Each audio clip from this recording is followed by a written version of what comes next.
তো আজকে আমি দেখো এই মাছগুলো রান্না করছি, একটু দই দিয়ে আর একটু পোস্ত দিয়ে রান্না করব, ঠিক আছে? তোমরা সঙ্গে থাকো। তো রান্নাটা আমি সব কিছু অ্যারেঞ্জমেন্ট করে নিই, তারপরে এই রান্নাটা আমি করছি, ঠিক আছে? তো এখানে মাছ ভেজেছি, সেই তেলটা আছে, সেই তেলটা দিয়ে কিন্তু আমি রান্না করবো মাছটা, ঠিক আছে? আচ্ছা, প্রথমে আমি একটু পোস্তটা বাটতে হবে, তো সেই জন্য আমি পোস্তটা নিয়ে নিচ্ছি, পোস্তটা বেটে নিই, তারপর তোমাদের সঙ্গে কথা বলছি। সঙ্গে থাকবে কিন্তু, ঠিক আছে? সঙ্গে আমি মশলাটা আমি বেটে নিচ্ছি, শুধু একটু পোস্তটা বেটে নিই, তারপর আমি পুরো রান্নাটা আবার করবো, ঠিক আছে? এটা আগে না বেটে রেডি না রাখলে রান্নাটা করতে খুব অসুবিধা হয়। আমি সমস্ত কিছু রেডি করে দিই, তারপরে আবার রান্না করবো। তো আবার একটু করে মাছের জন্য আমি এখানে পোস্তটা বেটে নিয়েছি, ঠিক আছে? আর এখানে একটু আমি দইও নিয়ে নিয়েছি, ঠিক আছে? দই আর পোস্ত দিয়ে আজকে আমি কাতলা মাছটা করব। তো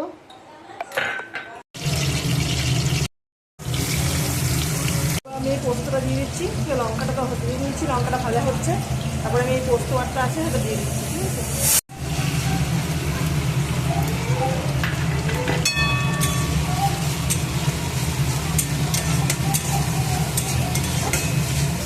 তারপরে এই ফেটানো দইটা আছে, এই দইটা আমি দিয়ে দিচ্ছি এখানে,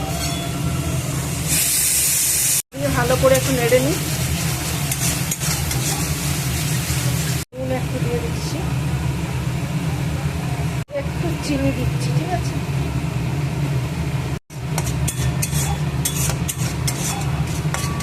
জলটা ছিল বাটি ধোয়া জলটা কিন্তু আমি দিয়ে দিচ্ছি।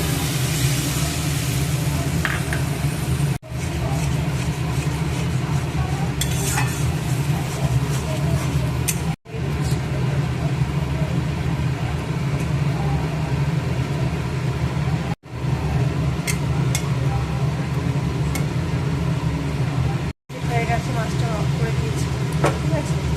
তারপরে এই যে কাঁচা পোস্ত, রান্নাটা আমার হয়ে গেছে কমপ্লিট। এই যে কাঁচা পোস্ত আছে একটু, এটা কিন্তু দিয়ে দেবো, ঠিক আছে? তো তোমার সঙ্গে থাকো, দেখতে থাকো।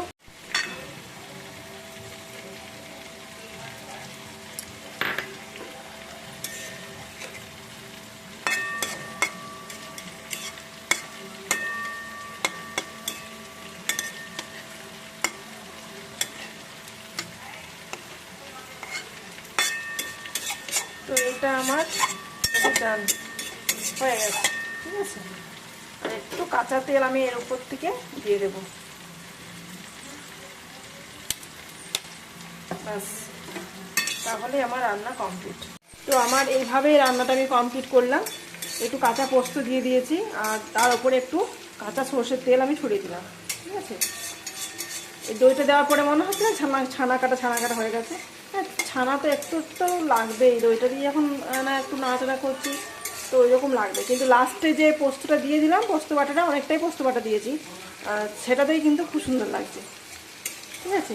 তো আমার এই রান্না রেসিপি তোমাদের কেমন লেগেছে অবশ্যই কমেন্টে জানাবে। এটা হচ্ছে কাতলা দই পোস্ত দিয়ে কাতলা, ঠিক আছে? তো আচ্ছা, এইটুকুই, টাটা। এই যে রান্নাটা আমার পুরো কমপ্লিট হয়ে গেছে।